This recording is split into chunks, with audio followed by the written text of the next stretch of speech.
Well, we should have our students should be coming in shortly. Thanks for coming. I apologize for last week.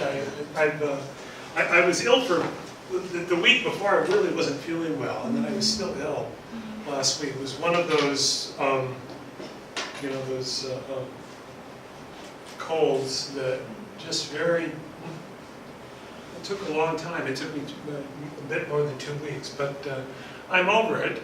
Did you get a chance to? Did you see the video that I shot? Okay. It was only about an hour, but it was certainly the material that I wanted to cover in the last lecture. So, and I just put this this picture up. It's in part because it's an architectural style that I've always I really like. The Deco is one of my favorite for most of my life. I've always had a fondness for this architectural style, and I think it's also this style was really talked about what happened in that era of the 1920s. That people thought that the future was right there, and it was really epitomized in these buildings. And part of that they were representing they were celebrating the machine. These were buildings and an architectural style that was really, all of that was about celebrating the emergence of the machine and of electricity and what it was going to do to change. That it was changing the world was changing, and people's lives were changing. So, and I want to emphasize that because we're going to talk now. We're going to begin to talk about our own era, and what I'm going to want to do is make the connection between the era that we live in and this era, so that you can see the parallels in the process, the economic process that took place, and the similarities to see how certain characters, economic factors have repeated themselves, and that in turn is going to tell us, well, where may we be going in the future. And I think that's the ultimate purpose of this, and the approach that I'm taking is what we want to do is understand what's going on now, so we can think about what is going to go on in the future, what the world economy, where the world economy is going to go, and what's going to be happening. So that's our purpose. So we're going to be talking today about computers, and the lead up to the Great Recession. The Great Recession is, I think that's what it will go down in history as. We'll call it, it's probably going to be called, people 50 years from now will be calling this era the Great Recession, and the impact that it had on the world. Oh goodness, that's a mistake. It's 2017, 2018. I thought I changed that. At any rate, maybe I might have put the wrong one up. At any rate, what we're going to talk about is how the development of the computers and the evolution of the computers.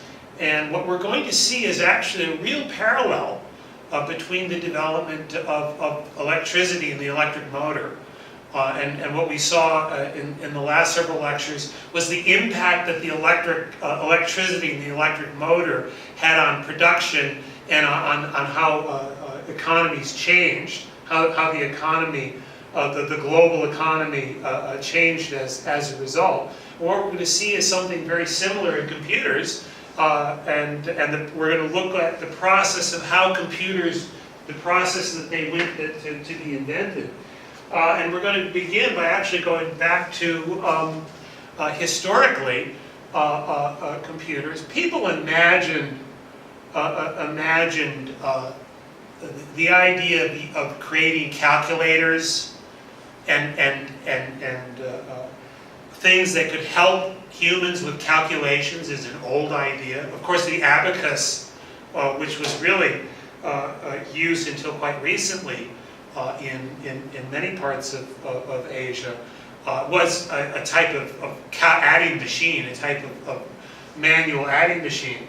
But the ideas that the idea that developed that would eventually create the computer goes all the way back to the German mathematician Leibniz, who lived in the 17th and early 18th centuries. And he was one of the people, along with Newton, that invented calculus. And he was the first person to propose the base 2 system, the 0 and 1 system. And of course, the 0 and 1 system, as you know, it's the binary system. That would be a good way, efficient way for mechanical calculators to function. So it's a very simple, it's the most simple form. It's either a plus or minus, yes or no type of thing. So Leibniz realized that that would be a very efficient way for mechanical calculators to function. And he supposedly said to have developed a mechanical calculator as early as 1673, and part of what the logical process that he did was he proposed that any logical proposition could be expressed as a calculation. So that you could calculate, if you can calculate anything, if you can express any logical proposition as a calculation, you could create a machine that could think. That's basically the idea there, so that's something that, as far back as that, people were beginning to think about creating machines that think. And in fact, before the end of the semester, we will be talking about machine learning. That's something, probably the last class or two, we'll be talking about machine learning. It's a very interesting thing that's going on right now.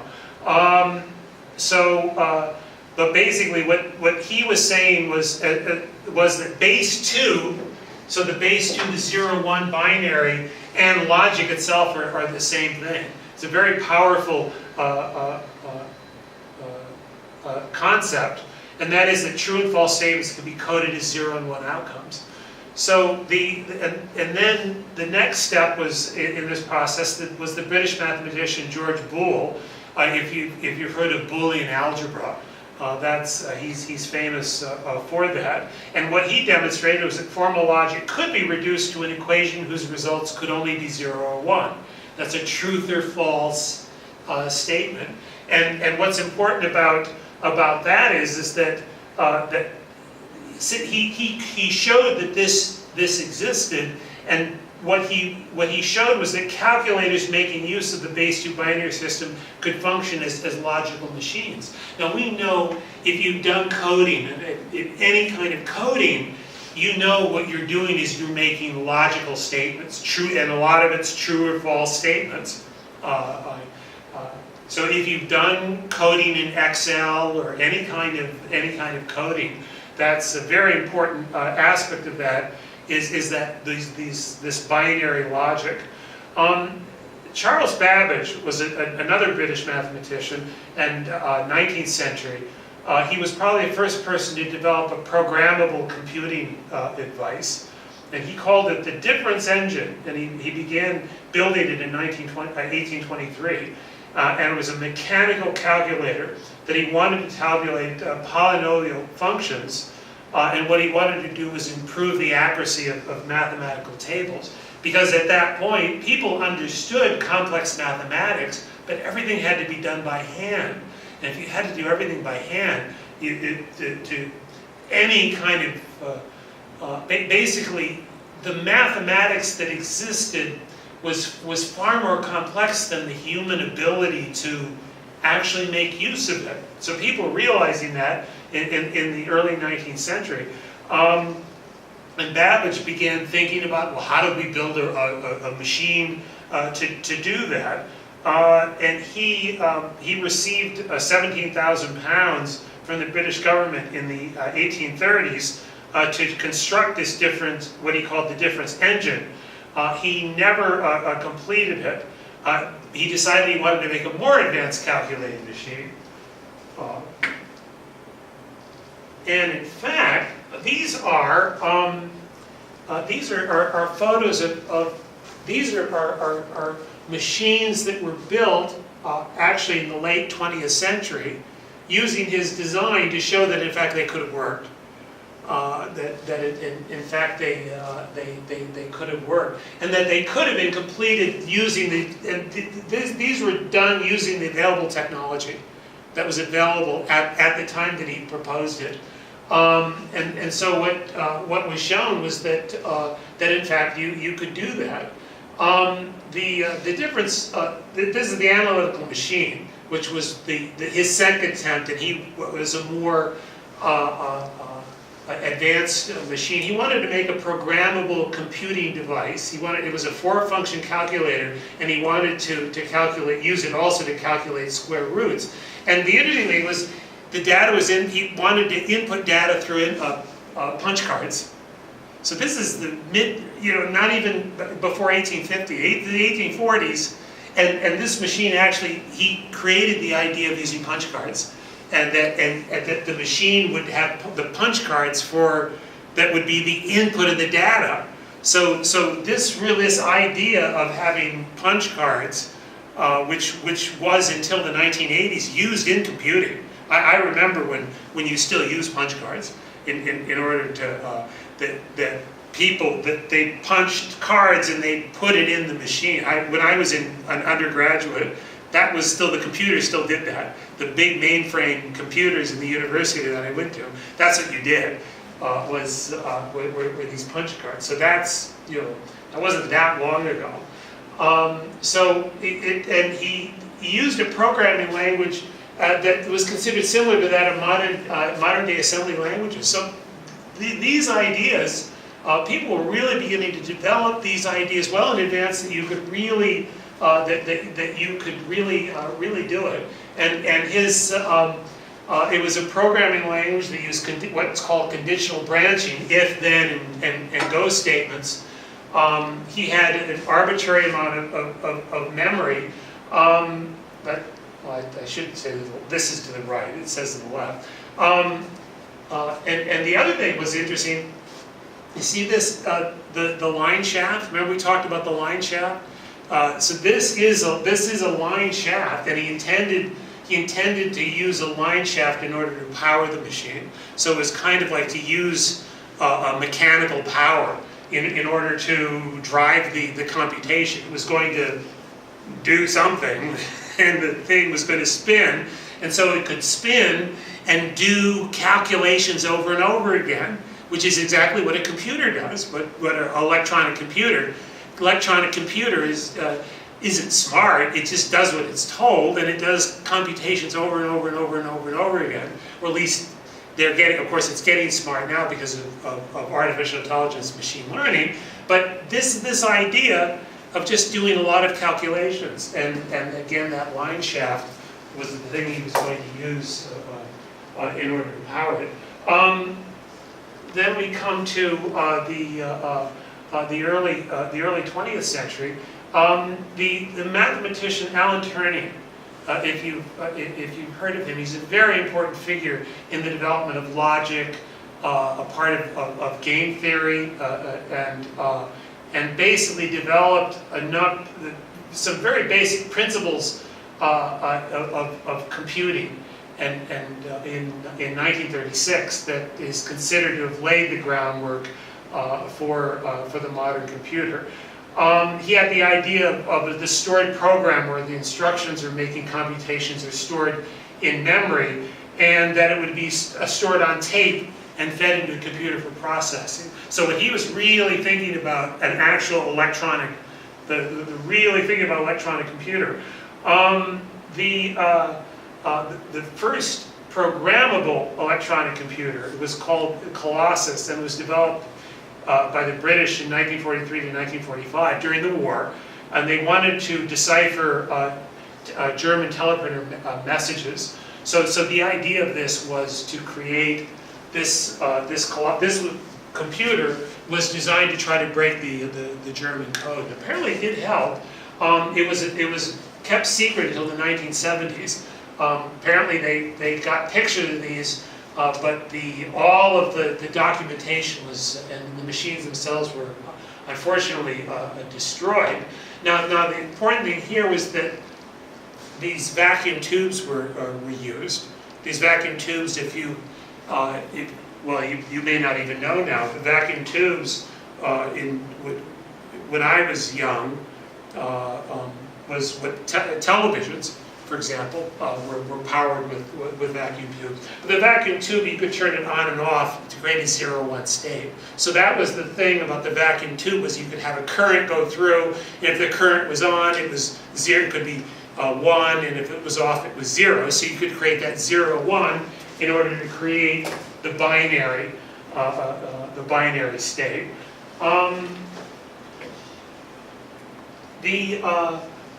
The first programmable computer was the ENIAC computer. This now that was done at where I went to graduate school, the University of Penn.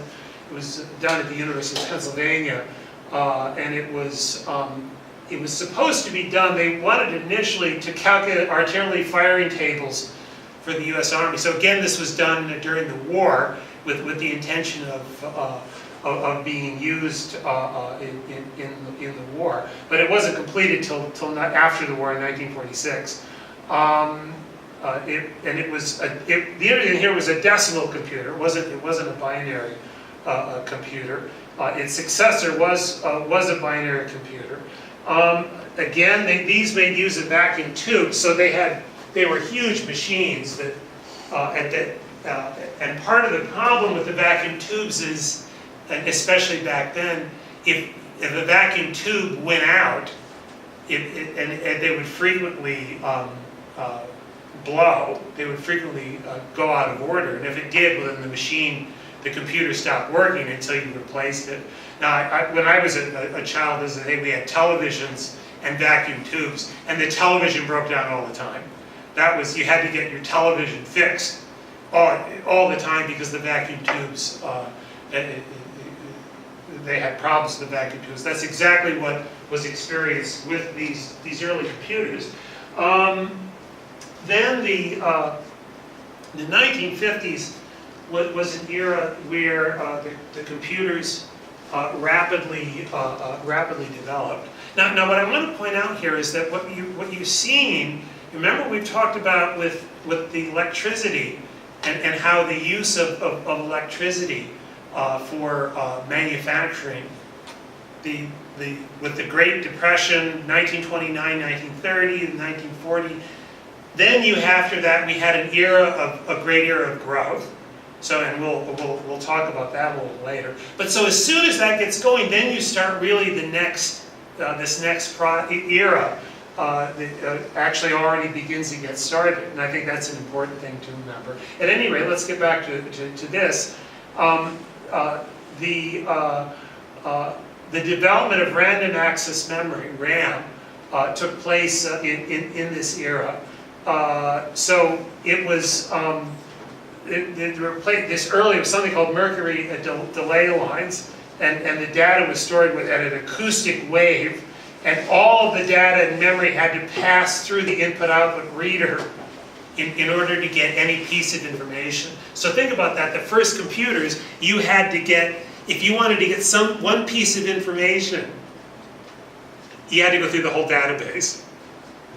You had to go through the whole database in order to get just to get one piece of information. So the idea of the random access memory, which is that you can go just at that piece of information, was developed in the 1950s. And also, the idea of high-level programming languages, Fortran, which I used in the 1980s. I wrote programs to do my PhD thesis, PhD dissertation in the 1980s using Fortran. So that was around, even then it was in common use. As I said, the vacuum, the transistor was developed in this year in the 1950s. We see the transistor had enormous impact on computerization and to begin to reduce the size of computers. Now the thing to remember here is, remember what we talked about with the electric motor. Electric motor was, the first electric motors were big and they weren't very powerful. And over time, they got smaller and more powerful. That's exactly what happened. We'll see it's the same story with computers.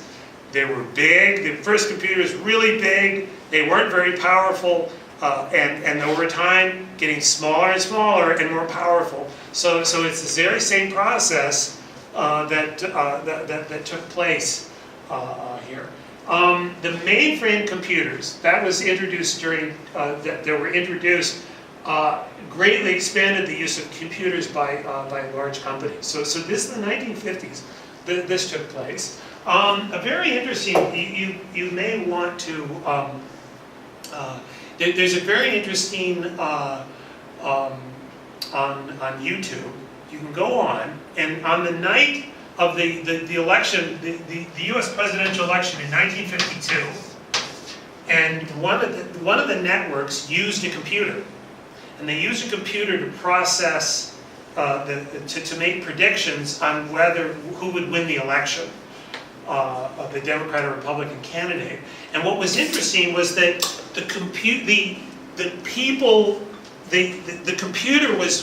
could tell before people what was going to happen, because they had data from past elections. They created a program to analyze it. The computer said that the Republican candidate, then President Dwight Eisenhower, was going to win, and they said he was going to win by a big amount. The computer did. Well, the people didn't believe it.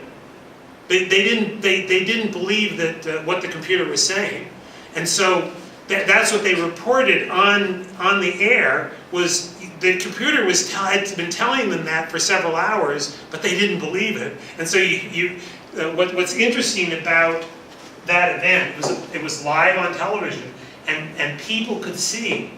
You can see how people, they weren't ready to accept what the computer could do. And what they say is, wow, the machine was right. It's a great video to watch. Go back and 1950 presidential election. It was really the first moment where people began to realize the power of computers. There was really this moment in history when the power of a computer, people began to realizing what they could do. As I say, this period, about the mid-1950s to 1962, the vacuum tubes were replaced by transistors, and that made computers much more powerful per unit in the area they occupied. And of course, the other thing about the vacuum tube compared to the transistor, vacuum tube requires a lot of power. Transistor, a lot less power. So dramatic reduction in the amount of power used. So you have the, let's see, so that the computer at the top, this one is using vacuum tubes. That's the mainframe computer, 1957. Here, this is the early 1960s, about 62 or so, at NASA, and they were using transistors. So that was the era that transition was made. I want to talk just a little bit about transistors, because they really are.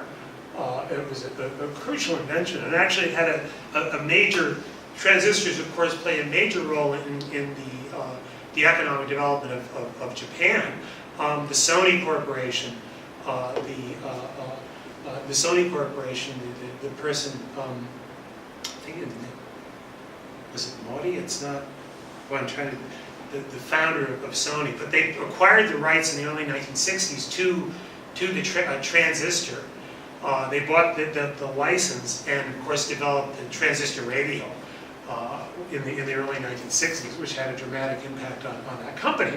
But at any rate, as I say, the vacuum tubes were replaced by transistors in the mid-1950s. And what they are is a semiconductor device that can be used as an amplifier or switching device. And what was interesting is that the transistor patents go back to 1926, so it wasn't a new idea even then, but the first transistor that was actually successful was developed in 1947 by these three physicists there. They received a Nobel Prize in 1956 for their achievement, and certainly this is considered one of the great inventions of the 20th century was the development of the transistor. So you take these and you compare them with the vacuum tube. It was an absolutely dramatic invention and development, and a very important one in economic history. So we've gone through the first two generations of computers. Third generation, from the early 1960s to the early 1970s, was a dramatic improvement in integrated circuits. Integrated circuits, where you're printing on a silicon chip, and you're laying down the circuit on a silicon chip. Well, that's something that we take for granted now, but it's something what people began to realize. You initially had this what was called magnetic core memory. So the memory was something called a magnetic core. What this could do is you could put that memory on a chip. You're building the connections. You're making the connections so that the computer can talk, can communicate, and do the calculations. So the first commercial integrated circuit was produced in 1961. This was some of the really early in the 1950s. I think this probably had been done for military purposes. So a lot of these inventions, the first uses are first military, because you're willing to pay for that, and then large businesses that can also afford to buy that kind of technology. And of course, one of the first users of that was the U.S. Aerospace Program, and probably the ability of the United States to operate its successful space program in the 1960s was due because they were able to use computers, and because of the invention of the integrated circuits in order to do that. Now, because of that, of course, that created a market for that, and as the market grew, then the production price began to fall. So that's the economics of that is that it was very, very expensive to produce a small number of these. This probably was produced by hand, I think, or at least the first ones would have been done by hand. But so what happened was you can mechanize it. It causes the production price to fall. Then you're making it to where you're putting more and more circuits on the chip. So that was the process. The chip getting smaller and smaller, more and more circuits, more and more computing power, less and less power to do the computations, making it cheaper to operate the computer, while at the same time increasing the amount of computing power. It was in this era that the term Moore's Law came into use, and that was, you've probably heard of Moore's Law. It's the idea of the doubling of computing power, I think every 18 months or 24 months, and it's something that's continued pretty much since the 1960s, and people keep on saying it's coming to an end, but it still doesn't come to an end. So that's kind of it's interesting. But Gordon Moore, he was the co-founder of Fairchild Conductor and Intel. You know Intel, very famous company. And he wrote in 1965, he forecasted doubling of the number of components on each integrated circuit per year. And I think it actually turned out that it probably was more like about 18 months. But he thought it would only continue till at least 1975. But he couldn't imagine even then, in 1975, you're a doubling, that's 2 to the 10. If you're doubling every year, and over 10 years, that would be 2 to the 10, that's 1,024 times. So what he said was, well, we're going to get over the next decade 1,024 time increase in the computing power on integrated circuits. And that actually was, it turned out to be greater than that.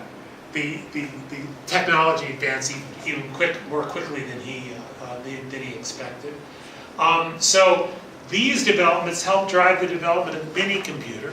So we had big mainframe computers.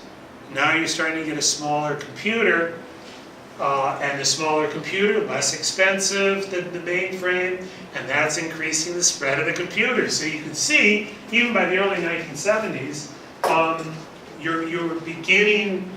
You're moving towards, people are starting to think now about personal computers. Now, you didn't have them at that time. Now, I'm old enough to, when I was in high school, I used to slide a roller. You know, that's what you did. You didn't have, the electronic calculators.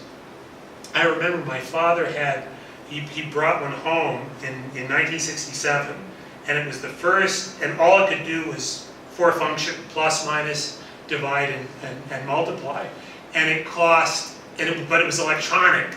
It was electronic, and I think it cost $2,000 at the time. So 200,000 yen, 1967. That was 50 years ago. That would be probably, what, 4, 5, 6 million yen. Now that's incredibly expensive. And all it could do was plus 4 function. That was it. So that was 50 years ago. But that is, and it wasn't until late 1970s that you had electronic calculators that they became cheap enough. Then 1970s, now you're beginning to move towards the development of the personal computer. So so it was called, the 4th generation was driven by something called large-scale integration and very large-scale integration. And that was leading, again, that process of the miniaturization of computers. And this increased integration, it led to entire processes being fit on a single chip. So for the first time, you put the entire processor just on a single chip, and then to an entire computer being put on a single chip for the first time. So once you had that, you could put a computer on a chip, on a single chip, then that's the development that is going to lead the development of the personal computer. And once, of course, you get the personal computer, then everything changes. Then computing becomes available as a mass product. So again, the thing to remember here, in this era, 1970s, it's still large computers. As I say, I remember I completed my undergraduate in 1984, and I remember that you had the first. No, you still had to use a mainframe. You had to use a mainframe, and I remember I was able to write, though. I wrote my thesis using some kind of software. I think I did. Yeah, right, in 1984. So I was able to use some kind of software, but I had to use it on the mainframe. At any rate, so that was even 1984. You had that situation. But here's what's interesting: the Altair 880 8800 computer, and this was considered to be I think this was 75 or so, 75, 76. And what happened was this was put for sale. It was on it was put for sale in a like a tech magazine that very real hobbyists. And when it was put up for sale, the people didn't think that buy very many. And they sold out very quickly. And people were just buying this machine. And basically people were buying it and using it to do their own programming. And these were the kinds of machines that people like Steve Jobs used in order to create Apple, and Wozniak used to create Apple. That these kinds of computers, these kinds of people were buying these kinds of machines, and so it spread very rapidly in the late 1970s. This is Microsoft. This was Microsoft in 1978. That's the man that would become the world's richest man. All right there. These rather ordinary-looking people, they all became fabulously wealthy. It's also, you can see people had the beards back then. I know in the U.S. they're wearing. There's all the. It's 40 years later and it's the same style. People are wearing beards again. But anyway, that was. I never wore a beard back then myself, but and I didn't think it looked good back then. And I don't think it looks good now. Anyway, but that is Bill Gates right there. And he would become the world's richest man. Those were the employees of Microsoft in 1978. Nobody knew about them until the mid-1980s.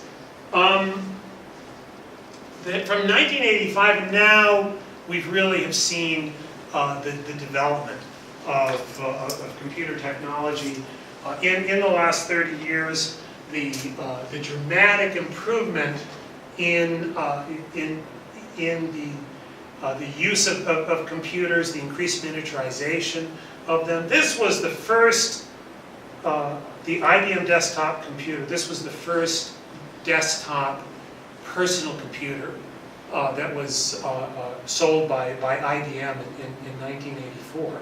And what you could see, it used the floppy disk. And this was something that probably until, the early, well, the floppies got small until they weren't floppy. But the reason why it was called a floppy was because it flopped. You could bend it. It was just a piece of magnetic tape or magnetic material, and you stuck it in there. That was, and that read, and you performed the functions by talking to and the software, of course, was there. And all the memory was there, and it couldn't store very much. And the first ones were about like this big. So even by then they got a little bit small, but they're that big and you couldn't hold very much on them. And you had to put, multiple of them to store anything. There's no hard drive. No, there's no hard drive on this computer. And now that may seem strange, but even when I came to this country in 1992, the computers, the NEC computers, didn't have hard drives. So even in 1992, the DOS computers that were sold in the US did, but NEC computers in the early 1990s didn't have hard drive. There's no hard drive on that computer. Imagine what it was like to do computing without hard drive. Well, you can't do very much. I mean, it's pretty simple. It really limits what you could do. But it did develop very rapidly. They got more powerful by the early 1990s. You started getting, of course, by then the hard drives began coming in line. The color monitor, the monitors became color. The monitors got smaller and smaller. The machines started getting smaller, more powerful. That was replaced by first a floppy that was smaller and kind of like a hard plastic disc. And eventually then the next step became CD drive, and which you're putting more and more storage on the drive. At the same time, then again the microprocessors are getting smaller and smaller. The integrated circuits are getting smaller and smaller. It's getting more and more powerful. The machines are getting smaller. All of this process is continuing process throughout. This is 1995. The laptop came in the mid 1990s, and you can see it was a bit. They certainly were smaller. This was a compact, and it used. There's the Windows 95, a very famous operating system that really. Well, some computers still use it today. But it was a big jump in the quality of operating systems by Microsoft. That also shows the Internet Explorer. So you had the, we'll get to that, we'll get to the development of the Internet. But again, fine, now you're getting to where the machine is getting so small that you can carry it around. So that's the advancement that you started getting now in the mid 1990s. What was the development of the laptop computer. Now I want to talk about the development of the Internet, or at least a bit of a discussion on the Internet. The Internet was initially used as for both military and academic use. And when I went to graduate school in the late 1980s, we had access to that internet, ARPANET, I think it was called. I didn't use it very often. I knew people that would communicate with academics in other parts of the world, and sometimes people would get data. They would send data electronically. It seemed to be used more for communication. So that was available. That was already available to people like myself, the graduate students, in the late 1980s. But by the early 1990s,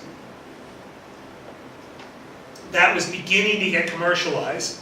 So that network now, and it wasn't, people didn't even think about using it for commercial purposes. But it was starting to get used for commercial purposes in the early 1990s.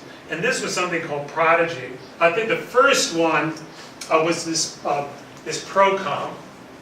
These were the first use of the Internet for commercial purposes. And what people, and this was the kind of interface that people had. This one was for, this was like chat groups. So you had chat groups. This was the early 1990s, and people could get, that was a certain part of the country, that was in Florida, the U.S. state of Florida, and so people would get, and they would be chatting about various topics. That kind of communication was very popular early on. This was I put Prodigy, this was the one that I used in the early 1990s, just as I was finishing my dissertation. Not long before I came to this country, was this service, and this was right around 1990, and that was you would type it in, you would get online, and there was, the graphics were pretty basic, but you could get real-time information, and a lot of it news. I would use it to get news, stock prices. You could track the markets in real time. For the first time, people could get on and track the markets in real time. Sports scores, of course you could get on radio and television, but everything was now in real time. And so that was you were able to use this kind of service. It's not a browser. You're using something would become the internet, but there's no browser. You still didn't have a browser. People were working on that idea, but this was not a browser. That came though soon after, and it was the internet browser and Netscape. You probably have heard of Netscape. Netscape was a dramatic example. This I think was this was after 2000, but it kind of looked. This was the early days of, and especially this was Yahoo. This is probably like the mid late 1990s. That looked like that. That's what I remember was this. This was what when you use the internet. That's what it looked like, and you have all of these. This was the entire internet. That was everything. Those were all the this was that was all the 6,000. That was the number of businesses that had some type of home page or some type of it wasn't even necessarily a home page.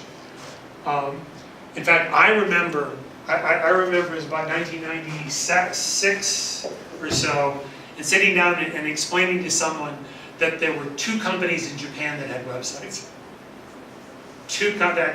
That time, that two companies had set up websites. I mean, can you imagine? That was only 20 years ago. So you think of how much things have changed in 20 years. And as I say, those early days, that was the kind of interface that you had was something that looked like this, and it said the guide to the World Wide Web. Then this was the early Wikipedia. This was after 2000, so you're only talking about 15 years ago. But by the mid-late 1990s, at least, it was certainly getting more sophisticated. But what you had, it's the and part because of the power of the computer, the size of the circuits, or sorry, the size of the amount of data that you could put through. Because one of the things was at this time you still had fiber optics was not common. Fiber optics really didn't come until the late 1990s and even after 2000. That fiber optics were laid in most of the developed world. So a lot of this went on your regular landline kind of. So you couldn't put a lot of data through it. So that made it a lot more difficult, and it was a lot slower. You'd put a page, and it would take time. You'd be waiting, 10, 15 seconds. Is this going to happen or not? So that was, it would frequently take a long time to any page to load. So that was the situation. And then of course the next development in terms of that was the iPod, which is basically just took a little computer. I mean, it's a brilliant idea and it's incredibly simple. And this was the kind of thing that Steve Jobs was able to do. Just basically taking a memory and then just putting some buttons on it and called it the iPod. It was of course fabulously successful. Then they came out with Apple came out with the iPhone. This is only 10 years old. It's become an important part of so many people's lives, not mine still, but I know my daughters, my wife, and as you walk around, I have to walk around people all the time on their phones, but that's only 10 years. Now that's half of your life, but really for me it just came yesterday. I mean, it's just like, this is, but it's interesting because for you, this is now, you've grown up with iPhones, and you can't even imagine life without it. So that's the thing is, then that's how recent. So think about that. Think about all of these things that you can see how computers have changed, and how people's lives have changed. So what we've done, we've talked about that. What I want you to think, though, is think about how, when we talked about the development of the electric motor, and how the electric motor gradually increasingly in use by business, but also electricity gradually going into the households in the late 19th century, early 20th century. By the 1920s, that all took off. For the computer, that was the 1990s. So 70 years, so if you think of the 1920s was for electricity, 1990s for computers, so 70 years apart. And if you recall, we've talked about these great waves, these waves of economic development that seem to be about 70, 80 years, that about 70 years apart. So that's what we're going to talk about is, well, what happened with the use of computers, and we want to think about it in terms of how the electric motor was used and how the computer was used. People realized by 1880, they began to realize we're going to be able to use, the electric motor was beginning to be developed. Then people were thinking, well, how do you get it into production? 1960s, so 70 years later, 1950s, the computer is going through the same thing. It's the early days of the computer, and people realizing that you could use that for business application. Electric motor, business applications, 1880s, 1890s, computers 70 years later, 1950s, 1960s. Okay, so again, that kind of parallel development. By 1989, this is, and I'll send this. I'll send this to you. It's a very important paper to read by the economist Paul David. I think he was having a bad day when they took that picture. I don't know why anybody would want a picture like that, but that is Dr. David, and he wrote a very important paper called "The Dynamo and the Computer: An Historical Perspective on the Modern Productivity Paradox."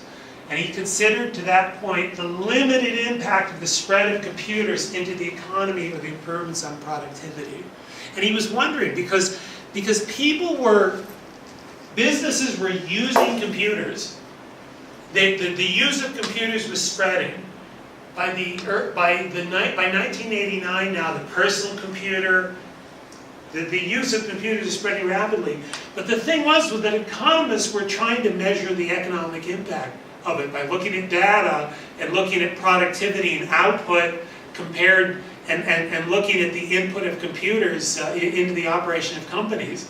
Because by the late 1980s, companies were using computers for everything in terms of processing, of calculations, of keeping their books, all of those kinds of things. Economists couldn't find any value.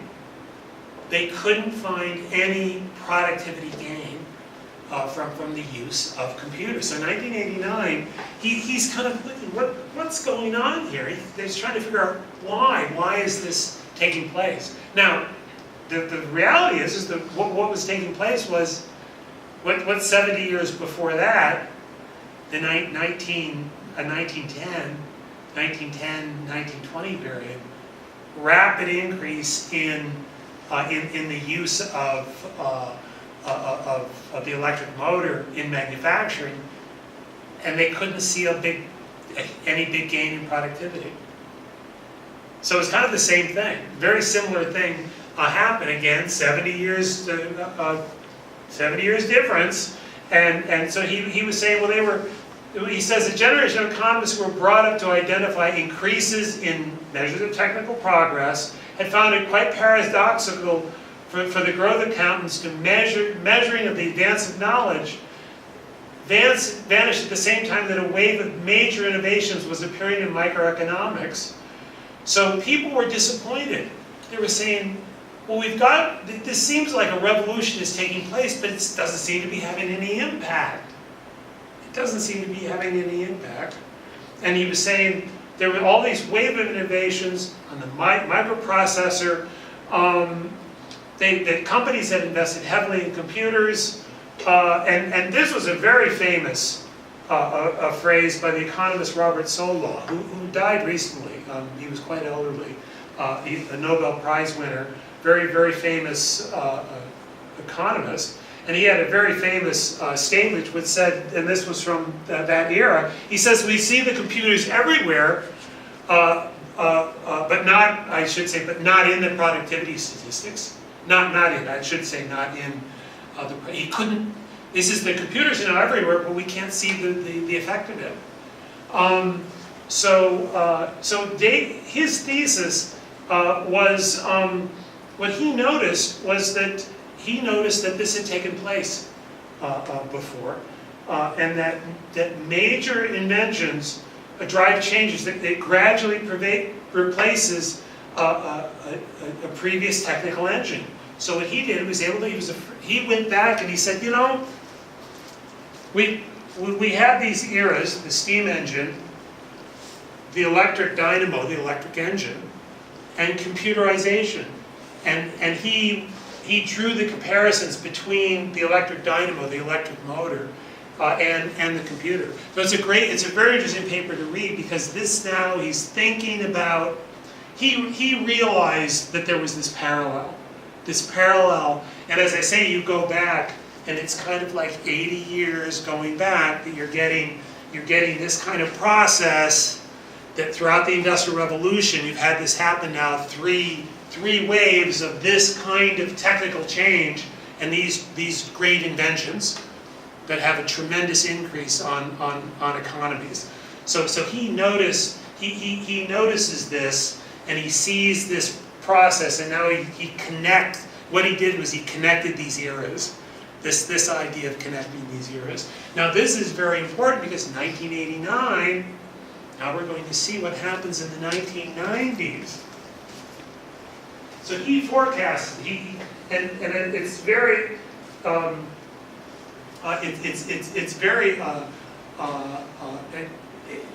it's a very important idea, because he says that in all these cases, those three cases, there were incremental technical improvements that resulted in the diffusion of the technologies into widespread use, and the overlap of of other forms of what he called the special purpose engine, some engine that enables these technologies to get widespread use. And so he noted that there was a slowdown in productivity, in industrial productivity growth between 1890 and 1913. And this was an era, as I said, expansion of the use of the electric motor, and yet a slowdown in industrial productivity, and then a slowdown in industrial productivity growth in the 1970s and 1980s, even as the computer is spreading. So he was comparing 1990 with 1970 and 1900 with 1880. So he's noticing this kind of a connection, and again, you can see, you're talking about, like here it's like 80,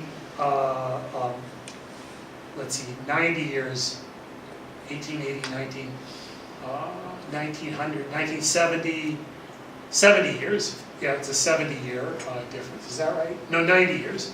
90-year difference. At any rate, and what I'm arguing here is that the appropriate comparison should be between the years 1920 and 1880 and the years 1990 and 1950. Now he could have known that at the time, because now we can look back and see that. And this era, this 1880 to 1920, was the expansion of electricity into the economy of that era, while the latter era, this 1950 to 1990, that 40-year period, was the expansion of the computer into the economy of the modern, of our era. Now what he could not have known in 1989 was that the next decade, that was just about ready to happen, that we would see a phenomenon similar to that observed in the 1920s. So that's what took place in the 1990s. Just 10 years later, in fact, this two economists wrote that after 20 years slowdown dating from the early 1970s, the ALP, that is the productivity growth, grew 2.4% per year during 1995 to 1998. And so an increase in productivity in the late 1990s. So this increase in productivity from the mid-1990s to late 1990s, now it's this expansion of productivity. People are suddenly seeing in 2000, what they're saying is by the late 1990s, they're seeing the surge of production in productivity. That's exactly what happened in the 1920s, 70 years earlier, the late 1920s. Late 1920s, there was a surge in productivity. in industrial production. Late 1990s, a surge of productivity in businesses as a result of the use of the computer. And so what they showed was that this the effect of technical change on computers in increasing productivity. So that was by 2000, people are noting that. So that's very interesting, because we see in the late 1990s this surge of productivity. We saw in the late 1920s the surge of productivity. Well, what happened in the late 1920s? The stock market. The stock market in the late 1920s, of course, you had the boom from the mid-1920s. As you get back, remember those buildings? That's the reason why I started showing that, because all those buildings come from the late 1920s. That's the late 1920s. Everybody says, "Wow, this is great. This is the world's going to change forever, and it's going to happen right now." And so all those buildings went up with this as part of that wave of expectation, the excitement about the future. Stock market went crazy in the late 1920s. Stock market went crazy in the late 1990s. And for the same reason, technology. The technology of that era, 1920s, electricity, electric motor, the use of electricity, people could see the productivity growth, and they started bidding up the price of assets, of equities in that era. 1990s, the same thing happened. They see the productivity growth now finally, it came as a result of the computer, and the surge, we see a surge in the price of assets. And in fact, we see this productivity surge, as you say, for 1973 to 1995, this productivity growth had been about 1/3 of 1%. And then in the late 1990s, it accelerated 3 times. So you see this acceleration of growth. So people thought, well, this is a new era. The new era is here. It's arrived. We're here. The new era is here. There's the stock prices. And this is January the 1st of each one of these years. As you said, 1990 equals 100. 1995 takes off. Now let me see if I go back. Let me just see. Do I have that here? Yeah, there's 1920s.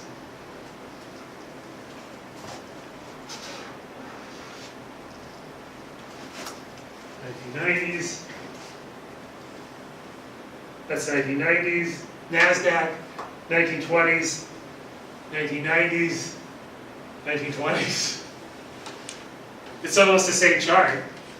It's almost the same chart. It's amazing. And, you know, this is it's an amazing thing when you see this. It's so that is, and this is for January so when you think about what happened, it almost like exactly 70 years later, the same thing happens, and it happened at the same time, the same way, the same observation. It had the same impact, the same trajectory in the pricing of assets. It's amazing. It's an amazing parallel. And so when you put this together, here is do I have the, yeah, this is 1920s. Oh no, this is NASDAQ and Dow.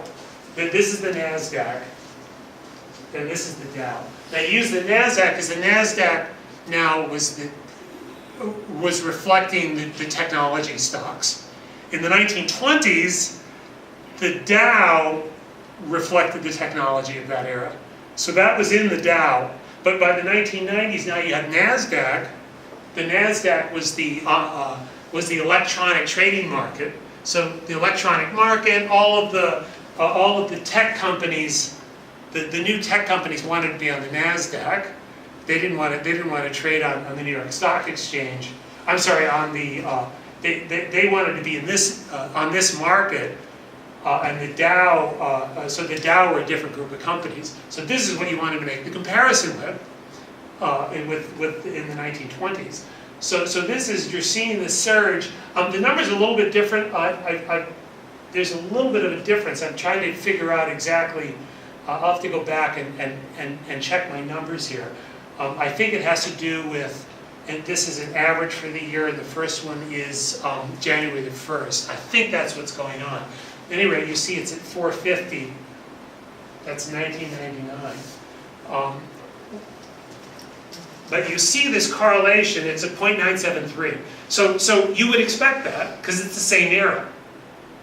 So this correlation, 0.973, between the NASDAQ and the Dow Industrials. It's a high correlation. Not surprising, at the same time those stock markets should be correlated.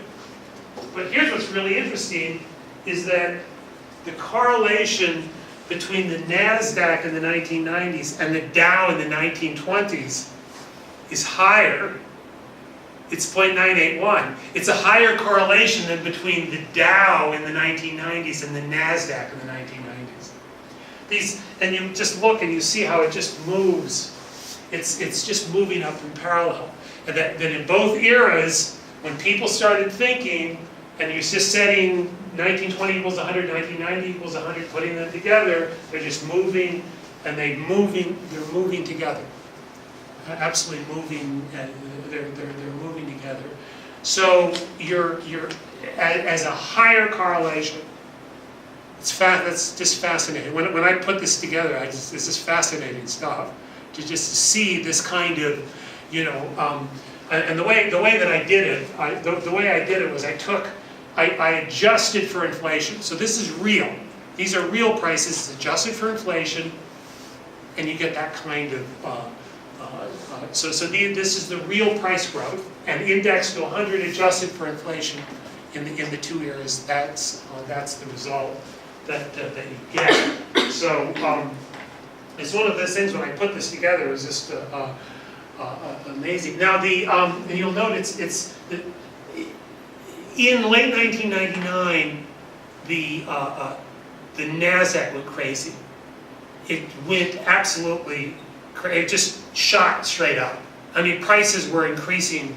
In late 1999, people were getting bored if stock prices first would go up 10% in a day. It was just some amazing. I mean, people were trading online. People were getting, if a company only went up 2 or 3% in a day, people would say, well, they were getting bored. They were getting bored. They wanted 10, 20%, movement. I mean, it was crazy. It was a crazy era. So there was a huge crash in the NASDAQ. The NASDAQ had a huge crash in 2000. Now, what's interesting to say is if you take the two eras, the Dow Industrials in 1929 peaked in October, so it's October of 1929. The NASDAQ peaked in January of 2000. So it was just a few months off. So the peak, if you're 70 years apart, it peaked 3 months later. 3 months later. So the NASDAQ peaks 3 months, and it climbed quite a bit more. So it peaked, and then the prices collapsed. They collapse. Now, one of the things we're going to see, we're going to want to look at a little bit later. We're going to want to look at monetary policy, because there's a little bit different outcome than what occurred in the 1930s. Now, I talked a little bit about some of the policy choices that the central banks, particularly the U.S. Federal Reserve, made in 1930 that may have made the Depression worse. The Fed in the early 2000s made a different set of choices and a little bit different outcome. But we'll see. There's still parallels. So, so this collapse in the NASDAQ in the early 2000s. Now, recall, that was the collapse of the Dow Industrials in the early 1930s. So again, let's toggle back and forth.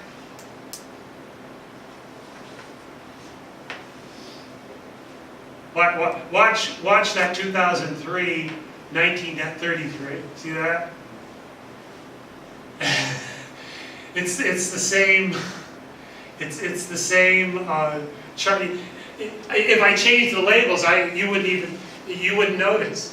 You would notice the labels. It's just the same thing. Exactly the same period. You know, that decline took about the same time, about roughly the same. You know, relative loss. A little bit different. I mean, it goes to 100, and where the NASDAQ had only fallen to about 200. So it wasn't quite. So the price decline, but the price decline itself from peak to trial was similar. It was about the same percentage. The index was a little bit higher in the NASDAQ, but you can see that very similar. And then we put the two together, and you get, I mean, even right down to this recovery, and then that, it's just amazing kind of amazing thing. It's just and it's the starting, you know, and it's the, I think it's January I think I did January the 1st for each of these years. But again, if I change those, you wouldn't know. You wouldn't know. And again, these are adjusted for inflation. So that's, if you wanted to do this yourself, what you'd have to do is take these prices and make sure that you adjust them for inflation. So that's how you get. And when you do that, these are the real prices, the real stock prices, real asset prices, and this is what you end up with. Something that looks just like that. As I say, it was one of those things when I put this lecture together, it was just, I knew it was similar. I knew it was similar, but I didn't realize how similar. Let's see, okay, I think we're doing fine with time. Then what I did was the Dow 2000s, right? Dow 2000, Dow 1930. This so the NASDAQ. This is 2001, 1931. So 2001, 1931. The relative the relative prices of those. And what's interesting is what you see is that, say, if you had been in, let me just cover that up. If you were just looking here, 2005, you're saying, well, the NASDAQ is higher than it was in the 1930s. And the policymakers were thinking, well, we did the right thing now because we didn't have that, we avoided this collapse. We avoided an economic collapse. We avoided the economic collapse. Gee, we did what a great job we did. Well, in fact, what happens is, what they did was they delayed, the difference in policy, and we'll go into this a little bit late, in more detail in the next lecture, is the difference in policy was that what the Fed in the 1930s, the Federal Reserve actually made policy choices that further contracted the economy. As what I talked about, if you recall the lecture that you saw online, was the effect of contracting the economy. The Fed in the 2000s basically created another bubble. Instead of the tech bubble, then they blew up what turned out to be a housing market bubble. But when that collapsed, 2009, 1939. Remember, again, this is 19 years from 1920, 19 years from 1990. They all ended up exactly within 1% of each other. So the policymakers tried to avoid the loss of value, but it happened anyway. It happened anyway because that was the value of the underlying assets. And the reason is, in both cases, what happened was that the market got too enthusiastic, overestimated. In both cases, the market overestimated the value, the future cash flows of these companies. The markets thought in 1929 that revenues are going to and profits are going to go this way. They were much less.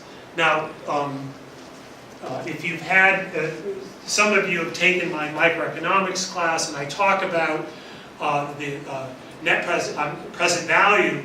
So, and that's the value of stock is based on the present value of future expected incomes. That's the value of the stock. And so if that goes off into the future more than what you expect, when you discount that back to the present, the value is a lot lower. And so that's what happened. That's what happens in both eras, exactly the same thing. So in 1939 and 2009, the collapse, the second collapse happens in the markets in 2007, 2008. 2008, this collapse that takes place. The Dow collapse, that all got squeezed out right here, where because of Fed policy in the 2000s, central bank policy in 2000, that was delayed, but they ended up in exactly the same place in 2009 and 1939. So the important thing here is that we can see they ended up in the same place, very similar process. We've seen this process, we saw how the stock prices, I've talked about how the development of these technologies, you can see all these processes, the development of electricity, that created the electric motor, the miniaturization of the motors, the movement of that into the manufacturing process, then the belief that that's going to, in the 1920s, that would explode. Finally seeing that increase in productivity. Computers, 1950 to 1990, very same process. 1880, 1920, 1950, 1990. Same 40-year periods, and that very little productivity growth, and in each case, 1920 and 1990s, 1920s, 1990s, both saw that increase in productivity and the effect on the markets. Markets get too excited, there's a huge bubble, the bubble collapses, and you get a financial collapse. And that's what happened. Both areas, you get the financial collapse as a result of the stock, of too much of an expectation, and they ended up back in exactly the same place in terms of the stock market. So the lesson there is, okay, now we're 2009, what's going to happen? What's going to happen, and what's going to happen in the future? And what the difference is, well, one, you remember what happened in 1930. What happened in 1939? Now, obviously, in Asia, there was already a war. The war happened from 1936. Basically, there was war in East Asia in 1936. But in 1939 is when the war starts in Europe. So the war has a tremendous impact. Of course, fortunately, there wasn't a war. There wasn't a war in 2009, and so that's a difference. But there was this another thing that also happened, and that's the end of my my lecture notes. I've got about 10 minutes, but what I want to, and I think what I'll do is I'll go into a discussion on that. I'll just discuss it without the lecture notes. I suppose I just turned the light on. Well, let me just leave it on for the time being. Basically, what happens is that now the Nasdaq and the Dow start from 2009 starts going up, and we're also going to see that we're going to take a look at housing prices, and we're going to see a similar thing. So it goes up like that. Whereas, of course, you have the war. Prices kind of do this. In the 1940s. The Dow in the 1940s kind of does this. Now, what I'm going to argue is that this was artificial. This has been an artificial increase, because what you've had, and I'll go into much more discussion of this in the next lecture, is that what you had in response to this collapse in 2009 was an unprecedented, I will turn on the light. It's appropriate to, let's see, let me turn on your light, I'll leave that on. What did the central banks of the world do in 2009, 2010? They did what's, are you familiar with the term quantitative easing? Does quantitative easing mean anything to you? QE, quantitative easing.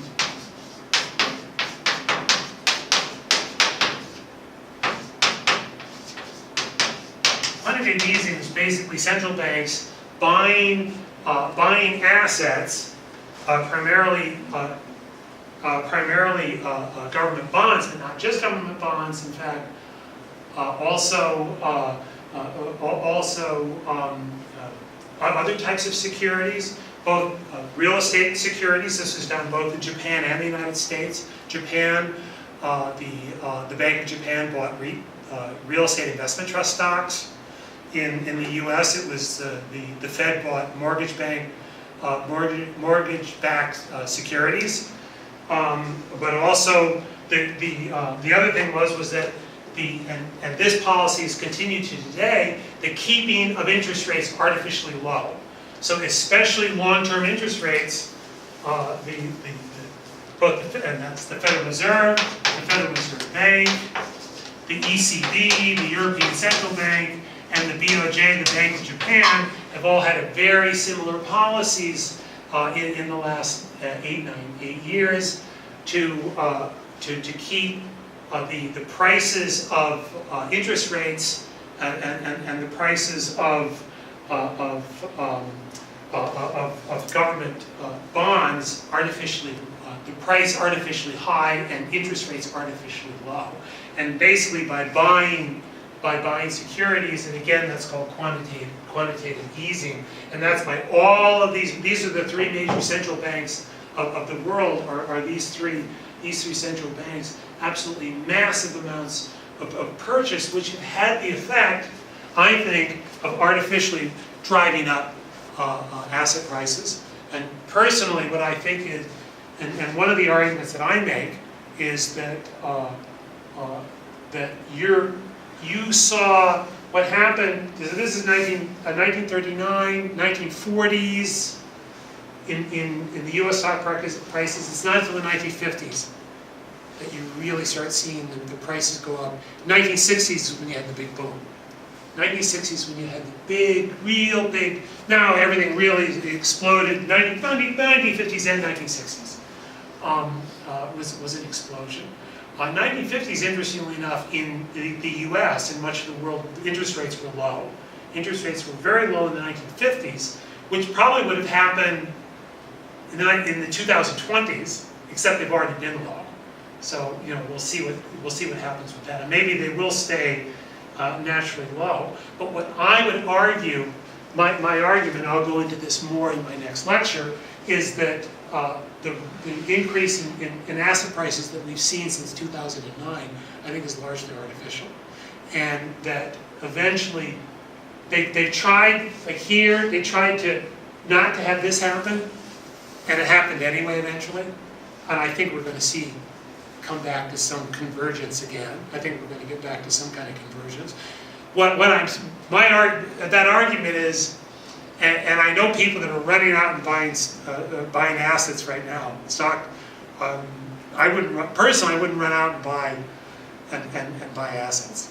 Wouldn't run out and do it. I think these prices are artificially. You're looking even on the Nikkei. Certainly the stock price in the U.S. Real estate prices have been artificially driven up. There's all of this equity that's flowing around the world. A lot of it is going into real estate assets, excess liquidity. It's I think what's happened is you've blown up. My argument is you've created another bubble. and I think it's going to end in, you have something like Tesla. Did I talk about Tesla in this class, or was it the other class? Have I talked about, if you're following companies like Tesla, this is the electric car company. I mean, personally, I think that people are way too excited about electric cars. I mean, I think it's a technology that eventually develop, but it's still quite artificial. And personally, I think that the people that are investing a lot in companies like this, it's going to end in tears. That's my, I think it's going to end in you know, that's, I mean, eventually I think the technology, there's going to be some advancement. And I mean, of course, the problem with electric cars is your battery. It's not that the motors are fine. Electric motors have been around for 100 years. If it wasn't for the battery problem, you would have had electric cars 100 years ago. You know, so we're not talking about a new technology. Electric cars it's not a new technology. It's just that your problem is batteries. But at any rate, I think that technology, especially technology stocks now, people just way too excited. Real estate prices, I think, are artificially high. And it's all because of these artificially low interest rates, the kind of loose money that these central banks have created an enormous amount of liquidity. I think it's the equivalent of about each one of these. I think the Fed is about and put it in US dollars, about 5 trillion. The ECB about like 4 some trillion, and the BOJ again about 4 trillion. Enormous, incredible amounts of art, and this is artificial liquidity. These are assets that are on the balance sheets of these central banks that are there because they've created money. They've just created on their balance sheets money. They put money and then they went out and spent it. It's just a complete creation by these central banks. I'm not saying they've done the wrong thing. I think history will decide whether or not it's the right policy. I would argue there's also some major policy problems with that. And no small part is the large income inequality, which I think is a big problem. But you've got about 13 trillion in assets on the books of the central banks. That's completely artificial. And that is about, that's about 2.5 years, 250% of Japan's GDP, for example. Japan's GDP is about 5 trillion or so, you know, some 5 trillion. So you're talking about more than 200% of Japan's GDP. A significant percentage of global GDP is this artificial liquidity that these central banks face. So we're going to talk, we'll go into that discussion the next time. I'm going to talk about a bit about, I'll see how much I've gotten a little bit ahead here, and I've kind of shifted. You know, I wanted to get this stuff up. People are interested. I think you have some interest in this topic in general, and I think it's an important topic. I'm going to talk a bit about what's gone on since this in my next lecture, and I'm going to talk about Fed policy. I'm going to talk quite a bit about Fed policy. In the next lecture, I may do the next lecture, and then maybe a bit of the lecture after that. I'll be talking about the central bank policy of the last decade, and ultimately where I think the direction of this is going to go. I mean, ultimately, I would say that you young people are actually coming at a very exciting time. You're going to get out of school, and right at the beginning of a great boom, and you've got what, 2 more years, most of you. You're going to be getting out. You're already seeing it right now. I mean, you're already seeing tight labor market in this country, for example, is no small part. It's going to increase. It's going to increase. When you young people get out, it's going to be it's going to be a very exciting time for your careers. You're coming along at, you know, every era is exciting, but yours is going to be very good timing. So But, as I say, I would be careful about buying assets. I'd focus on, my advice is to focus on being entrepreneurs rather than putting money into assets. People are going to make money being entrepreneurs. They're not going to make money like investment bankers. They're not. That's not going to be, it's going to be different. I think it's going to be entrepreneurs. Anyway, so I'll end with that. What I'd like you to do, and I'll send that along to you. I'd like you to start thinking seriously about your final presentation, your presentation. And you know what I'm thinking about doing? I think I'm going to have it in like an in-class to set it up so that we can come in. And so there's 4 of you. If you have a half hour each, it'll be like 2 hours. I want everybody to be here to get up and make their own presentation. Film it all so that you'll be able to. I'll put it all up on the internet, on YouTube, so that you can see it. But I think it's such a small class. I think we'll be able to do that, and I think we'll do that after the end of the semester term. Now I'm going to give you after the next class a midterm assessment. So we'll be going over the material that I'll talk about. There won't be anything in particular that I want you to study for, but I will want you to be thinking about these issues. I've given you some reading material. I want you to go over all that, and I'll send you a little bit more. That I want you to understand the concepts that I've been introducing to you. These kind of big picture concepts about the global economy and how the global economy works. So that's what I'm going to be. What I typically do well, 3 of you know, you've been in my classes before. I'll give you probably 4 days to do that midterm assessment. So, and I'll probably give that early in the week, maybe Sunday, a week from this Sunday. I'll give that to you. And as I say, I typically give 4 full days, 96 hours in order to complete that. We'll talk a little bit more about that next week. But I want you to start seriously thinking about your topic. I'm going to ask you to make an outline. I want you now to start finalizing what you want to do. And that will also have an impact on my lectures. Some of you might be interested in climate change. I'm going to have a discussion on that, probably a couple of lectures, and I'll be talking about that as one of the topics. So, thank you.